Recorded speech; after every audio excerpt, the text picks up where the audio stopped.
En fait, on était en déplacement, je suis rentré dans la chambre de 2 coéquipiers et je les ai vus de mes propres yeux taper de la cocaïne devant moi. Vous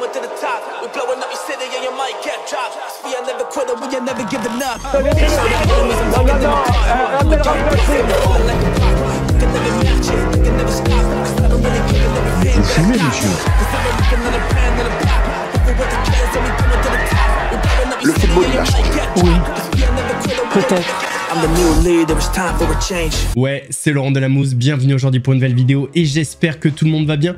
Messieurs, dames, aujourd'hui on va un petit peu moins parler de politique, parce que je vois que ça crée des tensions en commentaire. Aujourd'hui, on va parler de Magali Berda, on va parler de Sebi Dadi qui a dit un truc de fou, on va parler du clash entre Ilan Seteo, Ilan Castronovo et Julien Bert.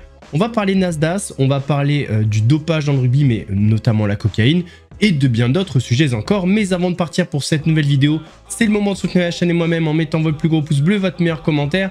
On n'oublie pas de s'abonner et d'activer la cloche pour ne pas rater les prochaines vidéos. On fait de même sur la chaîne principale, la chaîne Mousse, où hier je vous ai sorti une vidéo inédite. Je vous ai parlé un petit peu des coulisses des youtubeurs, enfin en tout cas je vous ai partagé mon expérience. Donc je reviens un petit peu sur une plainte que j'ai eue, des menaces, enfin, allez voir, je vous mettrai le lien en description. On me rejoint sur Instagram, sur TikTok, sur Twitch pour pas rater les lives du dimanche soir à 21h30. On va chercher à boire, manger, on se met à l'aise. Et moi, je m'occupe du reste. Messieurs, dames, on va commencer par parler de mon sport préféré. Alors, si on en parle en ce moment, c'est de manière un petit peu négative. Il y a France Télévisions qui a fait une enquête sur le rugby et notamment la consommation de cocaïne dans le milieu du rugby, que ce soit pro et amateur. Je vous laisse regarder et moi j'ai une anecdote par rapport à ça. Bon, vous attendez pas à ce que je vous dise que je m'en suis mis plein le nez, hein. Non, je suis pas Gérard Forêt. C'est l'un des sports les plus populaires de France, le roi des audiences, et pourtant le rugby est touché par un fléau, c'est la cocaïne. Ce sont petit sniff, ça peut aller à 300 km à l'heure. Pendant 3 mois, on a passé des dizaines de coups de fil avec des joueurs, des entraîneurs, des retraités du rugby, mais très vite, on a été confronté à une loi du silence, une omerta qui s'est révélée très difficile à contourner. Certains nous ont même confié, par peur de représailles pour eux ou leur famille, qu'ils ne souhaitaient pas s'exprimer à ce sujet dans le cadre de notre reportage. Cependant, ces appels, ces échanges nous ont permis de confirmer la présence de cocaïne dans le monde du rugby professionnel. Par exemple, lors des très connus 3e mi-temps, un ancien international du 15 de France nous a révélé même, je le cite, que la cocaïne était partout. Il faut arrêter de se cacher, hein. C'est partout, et si on se bat pas, et si on lutte pas, à un moment donné, ça va pourrir notre sport. Est-ce qu'on fait assez de dépistage pour la cocaïne? Non. On est capable de faire des grands dépistages pour le cannabis. Aujourd'hui, la cocaïne, on laisse tomber. Face caméra, un homme a toutefois accepté de nous répondre. Cet homme, c'est Jean-Pierre Verdy. Pendant 9 ans, il a été à la tête de l'Agence française de lutte contre le dopage. C'est lui qui effectuait des contrôles surprises auprès des sportifs professionnels. Jean-Pierre Verdy nous a confié que certains joueurs, eux, consommeraient de la cocaïne dans le but tout simplement d'améliorer leur performance via un système baptisé par eux-mêmes LMM pour lundi, mardi, mercredi. Lundi, mardi, mercredi, les gens prenaient de la cocaïne pour effacer les effets des chocs, des douleurs et tout qu'ils avaient eu pendant les matchs. Et comme la cocaïne reste 48 heures dans le corps, ils pouvaient jouer le samedi et le dimanche suivant. Alors, même si j'aime ce sport que j'ai pratiqué pendant 17 ans, d'ailleurs, allez Toulon, j'espère que demain, on va taper Toulouse. Bon, bref, force aux Toulousains, on est ensemble et tout, mais demain, j'espère qu'on va gagner. Je confirme ce qui est dit dans cette vidéo, dans le sens où j'ai été témoin d'une prise de cocaïne. En fait, on était en déplacement, je suis rentré dans la chambre de 2 coéquipiers et je les ai vus de mes propres yeux taper de la cocaïne devant moi. C'est la première fois de ma vie que je voyais des personnes taper des rails de coke. J'ai été ultra choqué. Et pour que vous ayez parfaitement le contexte, à l'époque, on était en première série. Pour ceux qui ne connaissent pas, on est sur un niveau amateur, voilà, tout simplement. Et ces 2 joueurs faisaient partie des joueurs les plus anciens de l'équipe. En termes d'âge, je parle. Hein. Je peux vous affirmer que ça existe. Je ne sais pas dans quelle proportion, par contre, je peux pas dire. Je peux pas affirmer que le rugby est plus touché qu'un autre sport, même si j'ai bien peur que ce soit le cas. Parce que la cocaïne, elle permet de stimuler le système nerveux central, donc elle permet de ne pas ressentir la fatigue, de lutter contre la difficulté de l'effort et de limite pas ressentir les coups. Et là, on est dans un sport de contact, donc ça a son importance. Je me rappelle très bien de certains matchs où dans les yeux d'adversaires, on voyait qu'il y avait un truc. Tu vois, les pupilles, tout ça. On voyait que les mecs, ils ressentaient pas les coups. Tu voyais qu'ils se relevaient de suite alors que tu leur mettais une grosse percussion ou un gros plaquage. On le sait. De toute façon, les gens qui jouent au rugby le savent. Voilà, c'est juste, c'est tabou. Il y a une omerta Parce que le rugby véhicule de belles valeurs, mais comme je l'ai toujours dit, le rugby est à l'image de la société. Voilà, il y a pas mal de drogue dans la société, notamment de plus en plus de cocaïne. Eh bien, c'est pareil dans le rugby. Bien évidemment, je suis pas en train de vous dire que tous les joueurs de rugby prennent de la cocaïne, mais ça existe.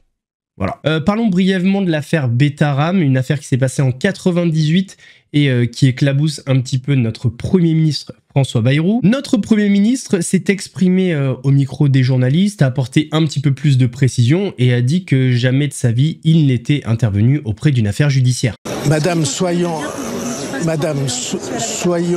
absolument clairs. Et ça sera prouvé parce qu'il y aura la commission et que j'irai devant la commission. Jamais, pas une seule fois de ma vie, de toute ma vie politique, je ne suis intervenu dans une affaire judiciaire. Jamais. Et je ne sais pas s'ils mentent. Les juges et les gendarmes, vous savez, ça se trompe comme les autres. Moi, je vous dis que de toute ma vie, jamais je ne suis intervenu dans aucune affaire judiciaire.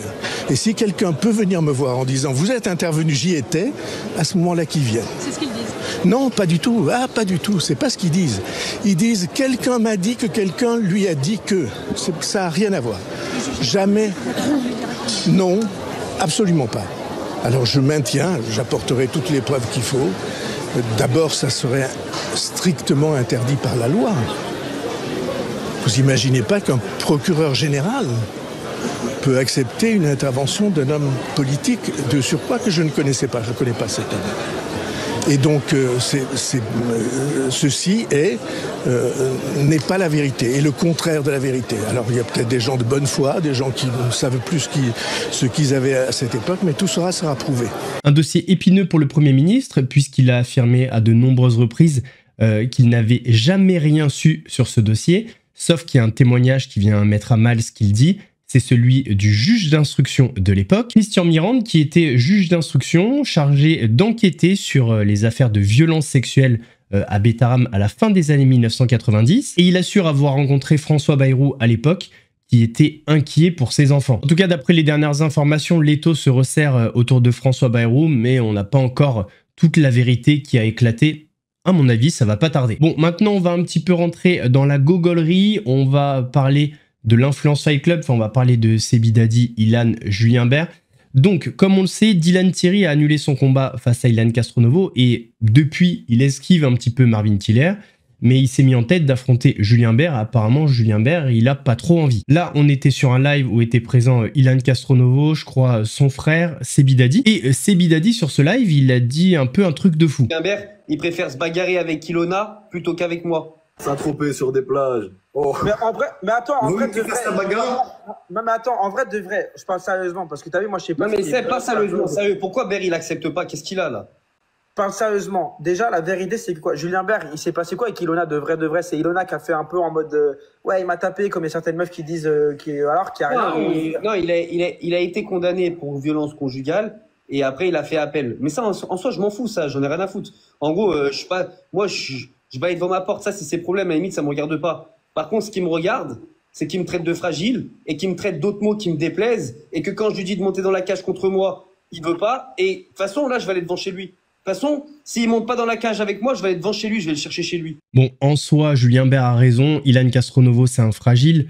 Mais Julien Bert aussi, c'est un fragile. Hein. Taper sur sa femme, c'est un truc de fragile également. De toute façon, les deux ont autant de casseroles l'un que l'autre. Par contre, on va revenir sur ce qu'a dit Sebi Dadi quand même. Ilona, elle fait « il m'a tapé » un petit peu comme font certaines meufs. Vous croyez que la justice condamne un mec pour violence conjugale comme ça? Genre sans preuve et tout. Putain, faut lui mettre un vrai adversaire à Sebi Dadi qui se fasse bien casser la gueule là. Bien.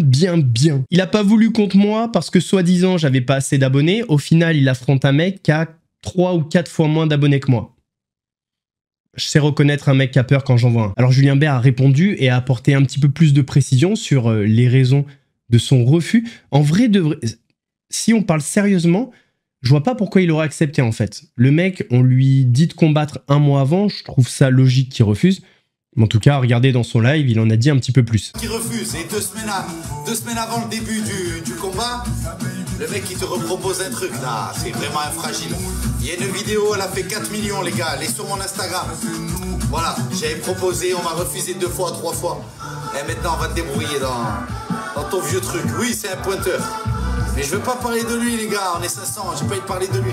Les gars, on va lui donner de la pub. On va encore lui mettre la lumière dessus à ce fragile. C'est un gilet pare-balles. Non, c'est un gilet lesté. Ça fait 15 kilos. Et les gars, et tout le reste, j'en parlerai pas. Je sais pas pourquoi vous êtes 500. Peut-être vous êtes 500 sportifs, les gars. Peut-être. On s'énerve pas, ça va bien aller. Non, mais c'est chiant. Quand on parle que de ça, ouais, c'est chiant. Je voudrais vraiment pas être associé à ce puant. Non, vraiment pas. Vraiment pas. Honnêtement, j'aime pas Julien Bert, mais je le comprends. Voilà, monter dans la cage, c'est pas un jeu. On lui laisse 1 mois de préparation, c'est normal qu'il refuse. Ilan, il s'entraîne peut-être 3-4 fois par jour. Alors, ça veut pas dire forcément qu'il est bon, mais voilà, par rapport à un Julien Bert qui s'entraîne pas, c'est normal. Ça fait maintenant 6 mois qu'il doit s'entraîner. Donc oui, pour le coup, Julien a raison, c'est un fragile. C'est un fragile de proposer ça. Il n'y a aucune équité. Donc voilà. En plus, il dit ça alors qu'il esquive à mort Marvin Tiller. En fait, il se reporte sur Julien Bert parce qu'il a peur de Marvin Tiller. Parce que là, pour le coup, Marvin, c'était équilibré. Mais se concentre sur Julien, c'est plus facile. C'est plus facile d'affronter un mec qui n'aura pas le temps de se préparer, qui a jamais fait de sport de combat, que Marvin qui s'entraîne et qui fait un petit peu de sport de combat. Donc, en ce sens-là, Julien a raison, Ilan, c'est un fragile. Séquence mauvaise foi de la part de Pascal Praud, encore une fois, je suis désolé. Pour lui, détourner de l'argent du Parlement européen, c'est pas grave. Je l'invente pas, il n'y a pas de... Ouais, il le dit lui-même. C'est dit textuellement, il n'y a pas d'interprétation. Tout ça n'est pas très grave. Même l'exemple que vous citez, tout ça ne me choque pas beaucoup. Bah alors, si rien n'est grave, alors évidemment, ça, c'est vraiment pas grave. De l'argent du Parlement pour faire autre chose. Alors ça, c'est vraiment pas grave. Je vous assure, c'est vraiment pas grave que la vie politique soit payée ou financée, dans l'exemple que vous donnez, par le parti, parce qu'il travaille plus ou moins. Évidemment, c'est un ensemble de choses. Tout ça me paraît pas très grave. Bah vous savez, il y a quelqu'un qui a été condamné. Il y a des choses qui sont beaucoup plus graves dans notre société. C'est dommage qu'on n'ait pas un point de comparaison où il se serait passé la même chose avec un autre parti et on aurait pu avoir son discours. C'est vraiment dommage. Voilà, vous vous attendez à ce que je vous donne un extrait. Non, j'ai pas. Pour le coup, c'est vraiment dommage. Instant dérapage par une politique qu'on connaît bien, Roselyne Bachelot. Alors, Roselyne Bachelot, elle a lâché un tacle, les 2 pieds décollés venus du ciel, tel un pélican, à l'Italie, notamment à Giorgia Meloni. Je vous laisse écouter, c'est un délire. Ce qu'il entend, c'est négocier au cas par cas, à la carte en fait, si vous voulez. Tous ceux qui viennent du lécher de cul. Les 75 pays qui ont... C'est l'expression qu'il a eue effectivement il y a quelques heures, voilà, en disant qu'on allait lui... lécher le cul. Voilà, les 75 pays qui voulaient négocier avec Roselyne le dit, ça passe tout seul. Ça passe mieux quand c'est Roselyne. Non mais, si vous voulez, si j'étais un journaliste italien, c'est la première question que je poserais à Madame Giorgia Meloni après son... Est-ce que vous allez... Mais est-ce que... Quel goût a le cul de Nana? La provocation de Roselyne Bachelot, parce qu'effectivement, ce sera une des questions de Giorgia Meloni qui va à la Maison-Blanche le 17 avril prochain. Et c'est encore plus drôle quand on voit cette photo. Là, c'est encore plus drôle. On va parler maintenant de Nasdaq, qui est le Snapchatter et le streamer le plus suivi de France. Là, il s'est un peu lourdé. Il a fait la promotion d'une marque, mais cette marque, c'est une contrefaçon d'une autre marque, une marque allemande. Alors ça, c'est le premier point choquant. Le deuxième, on en parle après la vidéo. Les pulls que vous voyez là, que ces jeunes gens portent, c'est la marque Amors, la Chanté. Et même moi, je le porte. C'est une marque, la Chanté, qui sort sa nouvelle collection après des mois d'attente. Et c'est un peu une marque de haute couture urbaine. Je vous jure que le qualité... Le qualité? Ouais. Du pull, dis la vérité, les pains. En fait, c'est un pull que tu peux même porter en été. Et en hiver. Ah ouais, on est sur une exclue mondiale, là. C'est vraiment la première fois qu'il y a un pull qu'on peut porter l'été et l'hiver. Voilà, dinguerie. Ils s'adaptent, je vous jure, à la température. L'été, ils sont hyper légers. Et l'hiver, franchement, de chance, sur tout le site, la marque Armos, que je vais vous mettre juste après, est à moins 40%. Moins 40%, allez-y vite avant qu'il y ait rupture de stock. Je vous le conseille, je vous jure, c'est des pulls de bête de qualité. Et de toute façon, même s'il y a une rupture de stock, ils vont sortir dans pas longtemps des nouveaux modèles qui sont juste exceptionnels. Regardez le site. Là, je suis sur le site de Armors, la Chanté, regardez. Les pulls, ils sont entre 45 et 60 €, mais grand maximum. Et comme vous pouvez le voir, il y a des réductions. Regardez toutes les tailles qu'il y a. Mais ce que je voulais vous montrer, ce qui est très important à la chaîne T, c'est regarder la note. La note qu'ils ont pu obtenir à la chaîne T. 4,8 sur 5.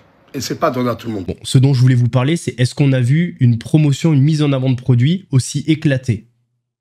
Je crois pas. Peut-être à l'époque, les influenceurs. Genre Sebi Daddy, Jazz par exemple. Ça faisait longtemps qu'on n'avait pas vu ça. Et la deuxième chose, c'est qu'à la fin, il dit c'est pas donné à tout le monde. Bah ouais, c'est vrai que c'est pas donné à tout le monde de contrefaire une marque existante. La vraie marque, elle s'appelle Loyalty. Vous voyez, c'est les mêmes pulls que dans la vidéo. Alors, le site Armors, je crois qu'ils ont eu un petit souci. Bon, déjà, vous voyez, c'est un site qui est alimenté par Shopify. Ouais, déjà, ça commence à sentir un petit peu la merde. Et là, faut rentrer son email direct. Je pense qu'il a tellement été signalé et apparemment, les mecs de Loyalty sont en train de tout faire pour faire sauter le site, vu qu'il y a contrefaçon de produits. À mon avis, le site va pas durer longtemps. En vrai, je pense que dans cette histoire, Nasdaq s'est fait avoir. C'est quand même compliqué de savoir si une marque est contrefaite ou non. Imaginons, moi à l'époque, j'avais été démarché. Enfin, j'avais même fait la pub pour une marque qui s'appelait Shuriken. Comment savoir si c'est pas les produits d'une autre marque ou ils auraient changé le nom? C'est extrêmement compliqué. Pas comme si demain, il y a un mec qui démarche avec le signe Nike et avec un autre nom. Bon, là, forcément, tout le monde connaît Nike. Là, c'était un petit peu plus compliqué, mais dans l'histoire, le plus fou, c'est la marque Armors. Les mecs, ils font une contrefaçon d'une marque dans le plus grand des calmes. Pourquoi pas? On va terminer en parlant de Magali Berda. Alors, Magaloche, bon, en ce moment, c'est un peu compliqué. C'est un très gros flop sur YouTube. On le voit, elle fait des émissions d'1 heure, la bienvenue chez Madame Berda. Ça fait 3000 vues. Voilà, donc pour... faire cette émission, je pense, entre la location du studio, le matos, je sais pas s'ils sont payés autour de la table ou pas, ça doit coûter un bon gros billet, je pense. 3000 vues, on est sur, allez, 20 balles. Voilà, ça rapporte 20 balles. Et c'est pareil pour les autres. Si on regarde un petit peu, bah là, 4000 vues. C'était il y a 13 jours. Donc, ouais, un petit peu compliqué. Elle est dans le dur. Elle est tellement dans le dur qu'elle a DM un pote à moi qui est humoriste. Il s'appelle Joe Brami. Juste regardez la manière dont elle aborde les influenceurs. Enfin, c'est même pas un influenceur en fait, où elle aborde des personnes qui ont une notoriété publique, on va dire. C'est mieux. Donc là, elle le DM déjà en anglais. My name is Magali Berda. En fait, la meuf est tellement au fond du seau qu'elle envoie le même message à, je sais pas, 50. En fait, c'est comme quand on était au chômage. Vous savez, peu importe le poste, on envoyait le même CV et la même lettre de motivation. C'est-à-dire que peu importe si tu cherchais un taf pour être secrétaire, garagiste, ce que tu veux, c'était la même lettre de motivation. Bah, elle, c'est la même chose. Elle prend son message en anglais et elle l'envoie au monde entier. Mais qui fait ça? Faut être au fond du seau pour faire ça. Hein. Donc mon pote Joe Brami, qui est un humoriste de talent, je vous mettrai son Instagram en description. Allez voir, il est juste à mourir de rire. Bon bref, en plus d'être très drôle, c'est un baron, c'est un seigneur. 2 couilles comme ça en titane, un énorme vieux qui vient du sud parce qu'il a grandi à Roquebrune-sur-Argence là-bas. Bon, vous connaissez pas, peut-être vous en avez entendu parler par rapport à Xavier Dupont de Ligonnès. Et regardez ce qu'il lui a répondu, ce boss final. Désolé, je suis pas intéressé par les arnaques. Merci de plus me contacter. Chapeau l'artiste. On branle cet homme. Et d'ailleurs, Magaloche s'est fait malmener par une autre personne. C'était en live sur TikTok. Regardez, c'était à mourir de rire.